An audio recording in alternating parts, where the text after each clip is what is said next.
നമസ്കാരം. തെരഞ്ഞെടുപ്പിന്റെ റിസൾട്ട് വരാൻ രണ്ടാഴ്ച ബാക്കിയിരിക്കെ കേരളത്തിൽ ആരാകും മന്ത്രിസഭ രൂപീകരിക്കുക എന്നും ആരായിരിക്കും മുഖ്യമന്ത്രി എന്നും ഉള്ള ചിന്തകളാണ്, ചർച്ചകളാണെല്ലാം. എനിക്കും ചില ആഗ്രഹങ്ങളുണ്ട്.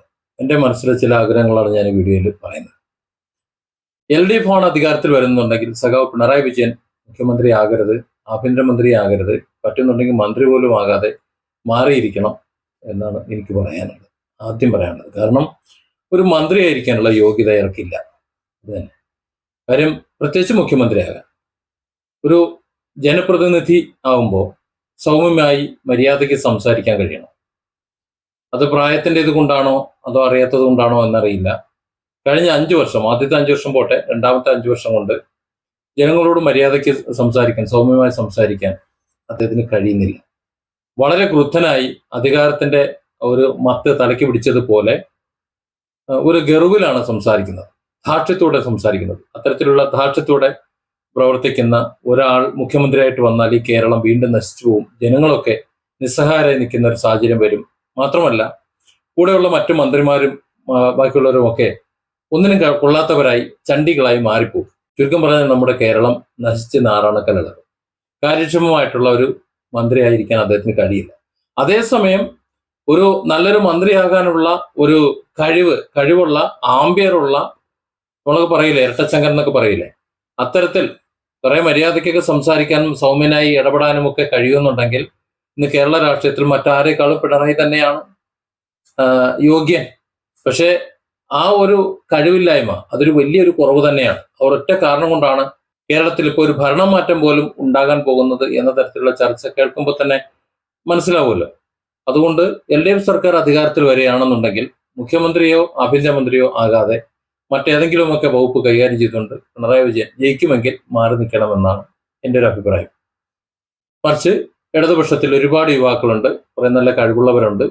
ആരെങ്കിലുമൊക്കെ അവരുടെ ഇടപെടലുണ്ട്, ജനങ്ങളോട് ഇടപെട്ടുകൊണ്ടാണ് കാര്യങ്ങൾ മുന്നോട്ട് പോകേണ്ടത്. ഇതുവരെ CPM ഉണ്ടാക്കി വെച്ചിട്ടുള്ള ചീത്തപ്പേരുകളൊക്കെ മാറ്റി CPM കേരളത്തിലെങ്കിലും ശക്തിപ്പെടേണ്ടതുണ്ട്. അതുവഴി ഇന്ത്യയിൽ ഒരുപക്ഷെ പടരേണ്ടതുണ്ട്. വീണ്ടും പഴയ പ്രതാപകാലത്തിലേക്ക് ഇന്ന് പോകേണ്ടതുണ്ട്. അതിന് പ്രയത്നിച്ചുകൊണ്ട് ജനങ്ങളെ വളർത്തി, ജനങ്ങളോട് ചേർന്ന് നിന്നുകൊണ്ട് പാർട്ടി വളർത്താൻ കഴിയുന്ന നല്ല ഒരു സഖാവ് മുഖ്യമന്ത്രി ആകട്ടെ. അതിനുള്ള കഴിവുള്ളവർ ഇപ്പോഴും ഉണ്ട്, ഒരുപാട് പേരുണ്ട്. ഞാൻ ആരും പേര് പ്രത്യേകിച്ച് പറയുന്നില്ല. ഇടതുപക്ഷമാണ് അധികാരത്തിൽ വരുന്നതെങ്കിൽ പിണറായി വിജയൻ എന്ന ആള് ആഭ്യന്തരമന്ത്രിയോ മുഖ്യമന്ത്രിയോ ആകാൻ പാടില്ല. ഏതായാലും അവരവരുടെ ഇഷ്ടത്തിന് നടക്കട്ടെ. LDF അധികാരത്തിൽ വരില്ല എന്നൊക്കെയാണ് മീഡിയകൾ പറയുന്നത്. എനിക്കറിയില്ല. 2 ആഴ്ച കഴിയുമ്പോൾ തെരഞ്ഞെടുപ്പ് റിസൾട്ട് വരുമ്പോൾ നമുക്ക് അറിയാം. ഇനി UDF ആണ് അധികാരത്തിൽ വരുന്നതെന്നുണ്ടെങ്കിൽ 3 പേരുടെ പേരാണ് ഇവിടെ പരാമർശിക്കപ്പെടുന്നത്. ഒന്ന് രമേശ് ചെന്നിത്തല, പിന്നെ VD Satheesan, KC Venugopal. KC വേണുഗോപാലിന് കേരളത്തിൽ മുഖ്യമന്ത്രി ആകുന്നതിനോട് എനിക്ക് യോജിപ്പില്ല. നമ്മുടെ ഇഷ്ടത്തിനല്ല അവർ മുഖ്യമന്ത്രി ആകുന്നതും ആക്കുന്നതും എന്ന് നമുക്കറിയാം. പക്ഷെങ്കിലും നമ്മുടെ അഭിപ്രായം നമുക്ക് പറയാലോ. KC വേണുഗോപാൽ അങ്ങ് കേന്ദ്രത്തിൽ ഇരുന്നു കൊണ്ട് രാഹുൽ ഗാന്ധിയുമായിട്ടും ഹൈക്കമാൻഡുമായിട്ടും ചേർന്നുകൊണ്ട് എല്ലാ സംസ്ഥാനങ്ങളിലെയും കോൺഗ്രസിനെ വളർത്താൻ വേണ്ടിയിട്ടുള്ള കാര്യങ്ങൾ ചെയ്യുക. പറ്റുമെങ്കിൽ പ്രധാനമന്ത്രിയാകാൻ നോക്കുക. ഇനി കേരളത്തിലെ മന്ത്രിയോ അല്ലെങ്കിൽ മുഖ്യമന്ത്രിയോ ആയി ചുരുങ്ങാൻ നിൽക്കരുത്. അത് മാത്രമല്ല, കേരളത്തിലെ ജനങ്ങളെ സംബന്ധിച്ചിടത്തോളം KC വേണുഗോപാലിനെ അത്ര പരിചിതമൊന്നുമല്ല. അവിടെ പരിചയമുള്ളത് രമേശ് ചെന്നിത്തലയും സുധാകരനും അതുപോലെ VD സതീശനും ഒക്കെയാണ്. സുധാകരൻ മത്സര രംഗത്ത് ഇല്ലാത്ത സാഹചര്യത്തിൽ സ്വാഭാവികമായിട്ട് പിന്നെ 2 പേർക്കാണ് വരാനുള്ളത്. ഏതായാലും KC വേണുഗോപാൽ കേരളത്തിൽ മുഖ്യമന്ത്രിയായി വരുന്നതിനോട് വ്യക്തിപരമായിട്ട് നമുക്ക് അയാളോട് വെറുപ്പോ കാര്യങ്ങളോ ഒന്നുമില്ല. അത്ര സുഖകരമായിരിക്കില്ല എന്നതുകൊണ്ടാണ് അത് വേണ്ട എന്ന് പറഞ്ഞത്. മാത്രമല്ല, KC വേണുഗോപാൽ ഇവിടെ കേരളത്തിൽ മുഖ്യമന്ത്രിയായി വന്നു കഴിഞ്ഞാൽ എന്താ പറ്റുമെന്ന് വെച്ച് കഴിഞ്ഞാൽ പ്രതിപക്ഷത്ത് CPM പണി കുറയും. ആ പണി VD സതീശൻ എടുത്തോളൂ. നമുക്കറിയാം, KC പക്ഷത്തേക്ക് മാറിയിട്ടുള്ള രാഹുൽ മാങ്കൂട്ടത്തെയും അതുപോലെ ഷാഫി പറമ്പലിനെ വെട്ടി നിർത്താൻ വേണ്ടി VD സതീശൻ നടത്തുന്ന കളികൾ, രാഹുലിനെ പുറത്താക്കിയതൊക്കെ അതിന്റെ ഭാഗമായിട്ടാണ് എന്നാണ് സംസാരിക്കുന്നത്. ആ VD സതീശൻ KC വേണുഗോപാലിനെ അവിടെ ഇരുന്നുകൊണ്ട് മുഖ്യമന്ത്രി കസേരയിൽ നിന്ന് മര്യാദയ്ക്ക് ഭരിക്കാൻ സമ്മതിക്കില്ല എന്നുള്ളത് വരുന്ന ദിവസങ്ങളിൽ കാണാം. അദ്ദേഹത്തെ പിടിച്ച് മുഖ്യമന്ത്രി ആക്കണമെങ്കിൽ അവിടെ ഇടതുപക്ഷത്തിന് പ്രത്യേകിച്ച് പണി നിൽക്കേണ്ടി വരില്ല. അതാണ് അദ്ദേഹത്തെ മുഖ്യമന്ത്രിയാക്കിയുള്ള അവസ്ഥ. അതായത് സുസ്ഥിരമായിട്ടുള്ള ഒരു ഭരണം ജനതയ്ക്ക് കിട്ടില്ല. അവിടെ സംഘടനയ്ക്കുള്ളിലെ തല്ലി തീർക്കാനേ സമയം ഉണ്ടാവുള്ളൂ. ഇവിടെ കേരളത്തിന്റെ വികസനത്തിനോ മറ്റു കാര്യങ്ങൾക്കോ അവർക്ക് സമയം ഉണ്ടാവില്ല. അതുകൊണ്ട് KC തൽക്കാലം മുഖ്യമന്ത്രി ആകണ്ട. പിന്നെ ഉള്ളത് VD സതീശനാണ്. VD സതീശൻ ഒരു കാരണവശാലും സ്വീകാരനല്ല എന്നുള്ള അഭിപ്രായമാണ് എനിക്കുള്ളത്. കോൺഗ്രസ് രാഷ്ട്രീയത്തിൽ അദ്ദേഹം വലിയ മെച്ചമുള്ള ആളായിരിക്കാം, പക്ഷെ കാള പറ്റൂന്ന് കേൾക്കുമ്പോൾ കയറെടുക്കുന്ന ആളാണ്.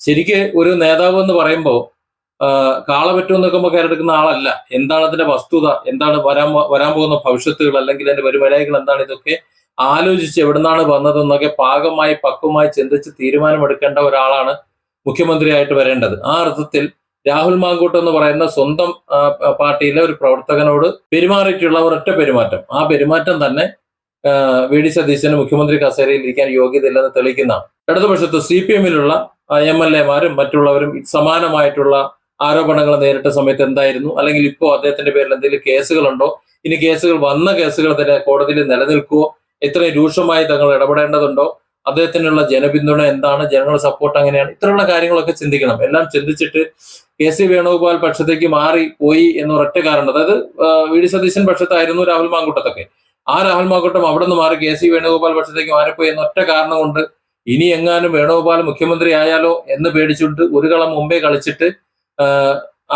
ആഭ്യന്തര രാഷ്ട്രീയത്തിൽ കളിച്ചുകൊണ്ട് കുളമാക്കാൻ നിന്നിരുന്ന സ്വന്തം പാർട്ടിക്കാരെ പോലും ശരിയായി നയിക്കാൻ തീരുമാനമെടുക്കാൻ കഴിയാത്ത ഒരാൾ മുഖ്യമന്ത്രിയായിട്ട് വന്നാൽ എന്തായിരിക്കും അവസ്ഥ?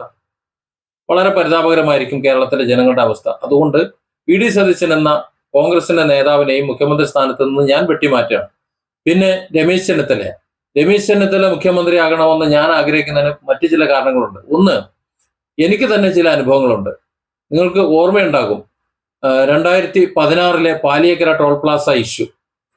ടോൾ പ്ലാസയിൽ 5 വാഹനങ്ങളിൽ കൂടുതൽ ക്യൂ നിന്ന് കഴിഞ്ഞാൽ ടോൾ തുറന്നുവിട്ട് ആ ഗതാഗത തടസ്സം ഒഴിവാക്കണം എന്നതാണ് നിയമം. ആ നിയമം കർശനമാക്കി നടപ്പിലാക്കിയിരുന്ന ഒരു DYSP ഉണ്ടായിരുന്നു, DYSP KK Raveendran, Chalakudy DYSP. അദ്ദേഹം അത് കൃത്യമായിട്ട് ചെയ്തിരുന്നു. അതുകൊണ്ട് തന്നെ ടോളിന്റെയും മറ്റ് രാഷ്ട്രീയക്കാരുടെയും ഒക്കെ കണ്ണിലെ കരടായിരുന്നു. DYSP KK രവീന്ദ്രനെ എങ്ങനെ ഒതുക്കാമെന്ന് ഗവേഷണം നടത്തിക്കൊണ്ടിരിക്കുന്ന ടോളിന് അനുകൂലമായിട്ടുള്ള ഒരു വിഭാഗം രാഷ്ട്രീയ പ്രവർത്തകർ. നിങ്ങൾക്കറിയാലോ, ടോള് ഇരട്ടിയിലധികം തുക, 3 തുക ഈടാക്കി കഴിഞ്ഞു നിർമ്മാണ ചെലവിന്റെ. എന്നിട്ട് ഇപ്പോഴും പിരിച്ചുകൊണ്ടിരിക്കുക. 2028 വരെ അനുമതി നീട്ടി കൊടുത്തിട്ട് ഇപ്പൊ പിരിപ്പിച്ചോണ്ടിരിക്കുകയാണ്. ആര് കൂട്ടിക്കൊടുത്തു എന്നുള്ള അല്ല വിഷയം, എന്തായാലും കൂട്ടിക്കൊടുത്ത് പിരിപ്പിച്ചോണ്ടിരിക്കുകയാണ്, ജനങ്ങളെ കൊള്ളടിച്ചുകൊണ്ടിരിക്കുകയാണ്. ഏതായാലും ആ നിയമം നടപ്പിലാക്കിക്കൊണ്ടിരുന്ന ആ DYSP-യെ അവിടെ നിന്ന് എങ്ങനെ നീക്കാം എന്ന് ചിന്തിച്ചിരുന്ന രാഷ്ട്രീയ നേതാക്കൾക്ക് ഒരു അവസരം വീണ് കിട്ടി. ഹൈറാം എന്ന് പറയുന്ന ഒരു ചെറുപ്പക്കാരൻ അദ്ദേഹത്തിന്റെ ഭാര്യയും കുട്ടിയുമായി അതുവഴി സഞ്ചരിച്ചപ്പോൾ പാരലൽ റോഡ്, അതായത് ടോളിന് പാരലായിട്ട് ഒരു ചെറിയ റോഡുണ്ട്, ആ റോഡ് വഴി കടന്നു പോകാൻ ശ്രമിച്ചു. ആ സമയത്താണ് ചാലക്കുടി DYSP ഒരു കൊലക്കേസ് പ്രതിയെ പിന്തുടർന്ന് അതുവഴി എത്തിയത്. ഈ ഹൈറാമിന്റെ വാഹനവും DYSP-യുടെ വാഹനവും നേർക്കുനേറായപ്പോൾ കൊലയാളി രക്ഷപ്പെട്ടു. ആ കലിപ്പില് ഹൈറാമിനെ എന്തൊക്കെയാ ചില ചൂടായി കുറച്ച് വർത്താനമംഗളി പോലീസുകാരൻ പറഞ്ഞു. പക്ഷെ അദ്ദേഹം അസഭ്യമൊന്നും പറഞ്ഞില്ല. DYSP എന്തൊക്കെയോ അങ്ങ് മലമറിക്കുന്ന കാര്യങ്ങൾ പറഞ്ഞു എന്ന മട്ടിൽ വീഡിയോയൊക്കെ എടുത്ത് സോഷ്യൽ മീഡിയയിൽ പ്രചരിപ്പിച്ചിട്ട് വലിയ വിവാദമുണ്ടാക്കിയ സമയത്ത് 24 മണിക്കൂറിനകം DYSP KK രവീന്ദ്രനെ കാസർകോട്ടേക്ക് സ്ഥലം മാറ്റി. ഇതാണ് ആ സംഭവം. അതായത് എന്താണ് വസ്തുത എന്ന് അറിയുന്നതിന് മുമ്പ് ജനം സംസാരിച്ചു, അതുപോലെ സോഷ്യൽ മീഡിയ സംസാരിച്ചു, വാർത്തകൾ വലിയ വാർത്തയാക്കി. അത്രത്തോളം ഒരു വലിയ ഒരു ഓളം പെട്ടെന്നുണ്ടായപ്പോൾ ആഭ്യന്തരമന്ത്രി രമേശ് ചെന്നിത്തല വളരെ പെട്ടെന്ന് തന്നെ സ്ഥലം മാറ്റ ഉത്തരവ് കൊടുത്തു. ആളെ കാസർകോട്ടേക്ക് സ്ഥലം മാറ്റി.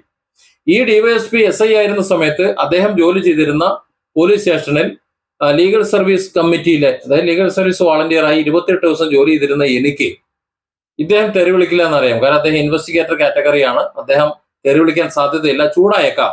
അതറിയാവുന്ന ഞാൻ ഇതിന്റെ നിജസ്ഥിതി അന്വേഷിച്ച് പോയി വസ്തുത മനസ്സിലാക്കി DYSP-ക്ക് കൗൺസിലിംഗ് കൊടുത്തു.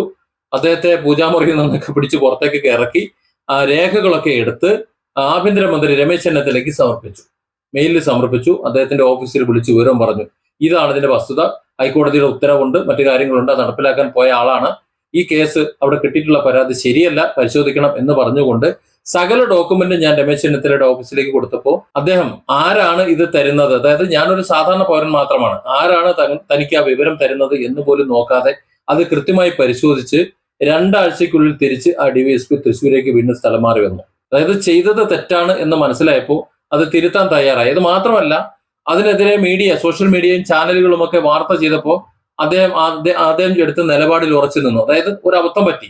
ഈ മീഡിയകളും ഇവരെല്ലാവരും കൂടി DYSP KK രവീന്ദ്രൻ, അതായത് ടോളുകാർക്ക് അനുകൂലമായി ടോളുകാരുടെ കാശുമായിക്കൊണ്ട് ഇവിടുത്തെ ചാനലുകളും സോഷ്യൽ മീഡിയ ചാനലുകളും ഇവിടുത്തെ രാഷ്ട്രീയ പാർട്ടികളും നിലകൊണ്ടപ്പോൾ അങ്ങനെ നിലനിൽക്കുന്നു എന്ന് തിരിച്ചറിയാതെ അബദ്ധം പറ്റിപ്പോയ രമേശ് ചെന്നിത്തല ഒരു സാധാരണക്കാരായ ഞാൻ കൊടുത്തിട്ടുള്ള എന്റെ മെയിൽ പരിശോധിച്ചിട്ട് കൃത്യമായി രേഖകൾ പരിശോധിച്ച് കോടതി ഉത്തരവുകളും പരിശോധിച്ച് എല്ലാ രേഖകളും പരിശോധിച്ചിട്ട് അതാണ് ശരിയെന്ന് മനസ്സിലായപ്പോൾ മുഴുവൻ, അതായത് കേരളത്തിലെ മുഴുവൻ ചാനലുകളുടെയും സോഷ്യൽ മീഡിയയുടെയും വലിയ പ്രഷർ ഉണ്ടായിട്ടും ആ പ്രഷറിനെയൊക്കെ മറികടന്നിട്ട് അവിടെ നീതി ന്യായം നടപ്പിലാക്കിയ ഒരു ആഭ്യന്തരമന്ത്രിയാണ് അന്നത്തെ കാലത്ത്. കോൺഗ്രസ് ആണ് അധികാരത്തിൽ വരുന്നതെന്നുണ്ടെങ്കിൽ ജനങ്ങളുടെ ഒപ്പം നിന്നുകൊണ്ട് നീതി നടപ്പിലാക്കാൻ, കക്ഷി രാഷ്ട്രീയ ഭേദമന്യേ നീതി നടപ്പിലാക്കാൻ, ആരാണ് പരാതി പറയുന്നത് എന്ന് നോക്കാതെ, അവന്റെ വലിപ്പവും പണത്തിന്റെ വലിപ്പവും അതുപോലെ നിറത്തിന്റെ കടുപ്പവും ഒന്നും നോക്കാതെ, കൊടിയുടെ നിറവും നോക്കാതെ നിലപാടെടുക്കാൻ കഴിയുന്ന ഒരാൾ ആരാണ് എന്ന് വെച്ചാൽ കോൺഗ്രസിൽ ഞാൻ മാർക്ക് കൊടുക്കുന്നത്, ഫുൾ മാർക്ക് കൊടുക്കുന്നത് രമേശ് ചെന്നിത്തലയ്ക്കാണ്. അത് കഴിഞ്ഞുള്ളൂ മറ്റാർക്കും. അതുകൊണ്ട് ഞാൻ ആഗ്രഹിക്കുന്നത് കോൺഗ്രസ് ആണ് അധികാരത്തിൽ വരുന്നതെന്നുണ്ടെങ്കിൽ രമേശ് ചെന്നിത്തല അധികാരത്തിൽ വന്നു കഴിഞ്ഞാൽ കേരളത്തിലെ എല്ലാ ജനങ്ങൾക്കും, അത് ഇടതുപക്ഷമായാലും വലതുപക്ഷമായാലും എല്ലാവർക്കും ഒരുപോലെ പരിഗണന ലഭിക്കും. മറ്റാര് വന്നു കഴിഞ്ഞാലും വലിയ ഗുണമൊന്നും ഉണ്ടാവില്ല. പക്ഷം ചേർന്നുകൊണ്ടുള്ള നിലപാടുകളും നടപടികളും പ്രതീക്ഷിക്കാം. അത് ഇടതു വന്നാലും വലതു വന്നാലും. Different angles. Don't forget to subscribe and support this channel.